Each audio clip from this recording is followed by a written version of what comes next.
animals, except for the tortoise. There's an example of an oxalic acid vaporizer. That's a kind of an older model, but you basically fumigate your hive. All right, summer splits. Summer's a great time to make splits. You got your supers off, you're worried about your pest management as well. Breaking that brood cycle up by making splits is a great, great time to do it.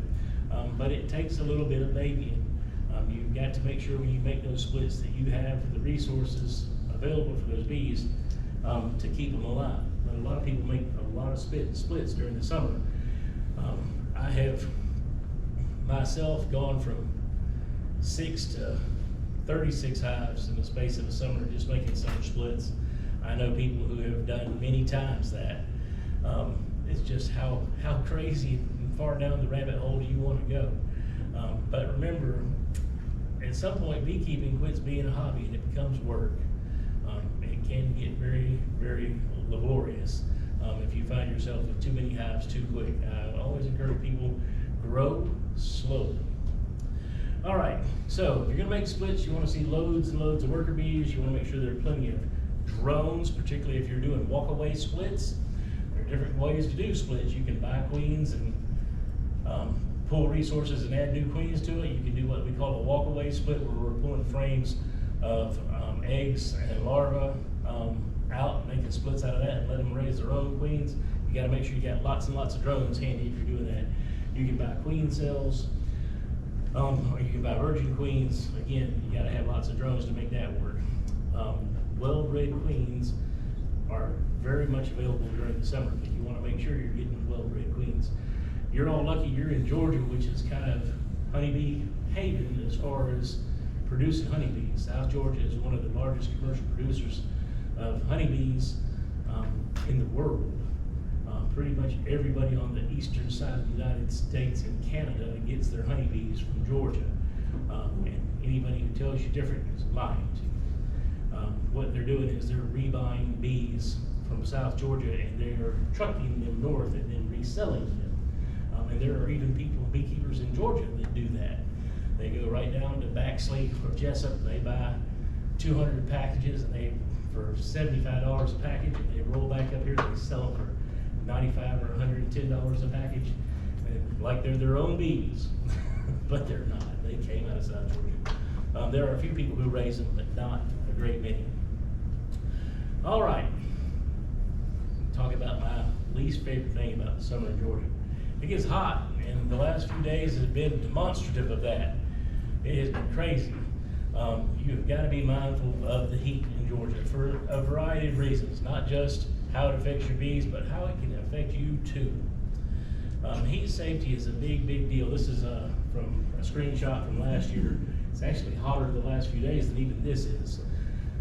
When it gets into those 90s, especially into those 90s, but it doesn't have to be that hot.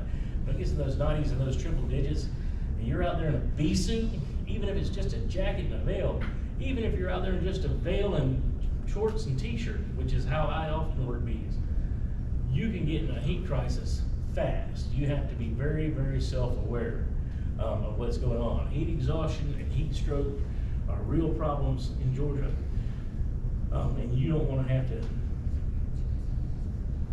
get yourself out of a pickle. It will kill you. It will kill you. And who's going to be out there to pick you up off the ground and drag you off? Most of us beekeep by ourselves. If you're going to be in the bee yard for any length of time, you need to have a plan. You need to let somebody know where you are and when you expect to be back. So watch the weather.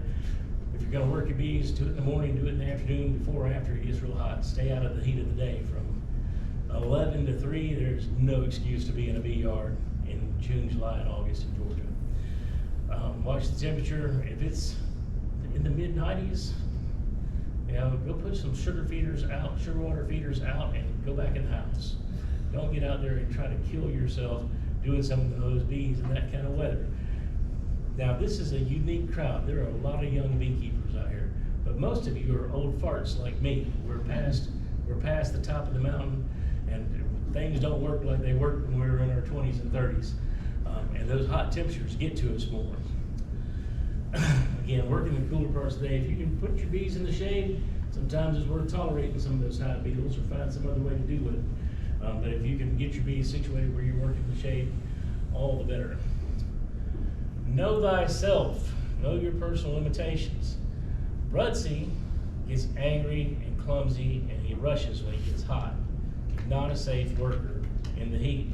He also doesn't do well on uneven terrain when he gets hot. I realize these things about myself, and I set my bees up in places where I don't have to contend with those problems. Be aware of your own personal condition and situation. I realize that I am a 400-pound plus man, and I get hot, and I need a lot to drink to stay cool. And even if I have an unlimited supply of water, I'm gonna get hot. And I realize that messes with my blood pressure, which makes my cardiologist unhappy. You have to be aware of your limitations. I also take a medication that makes my skin particularly sensitive to sunlight. You gotta be aware of these things. They add up, and those little things can stack up quick and create a problem for you. Always stay hydrated when you're going out in the bee yard. Take some bottled water with you. All right.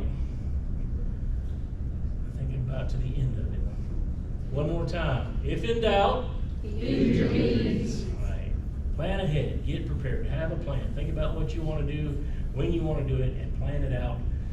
Keep an eye on the weather. Stay on top of your hive inspections. When you go to rob your bees, rob responsibly. Leave something for the bees, or have a plan to provide for them otherwise. If in doubt, feed your bees. I tell you, more bees die from starvation than anything else. Treat for pests. This is a good time of year to deal with that. Make some splits if you want to add some hives to your apiary, and mind that Georgia heat.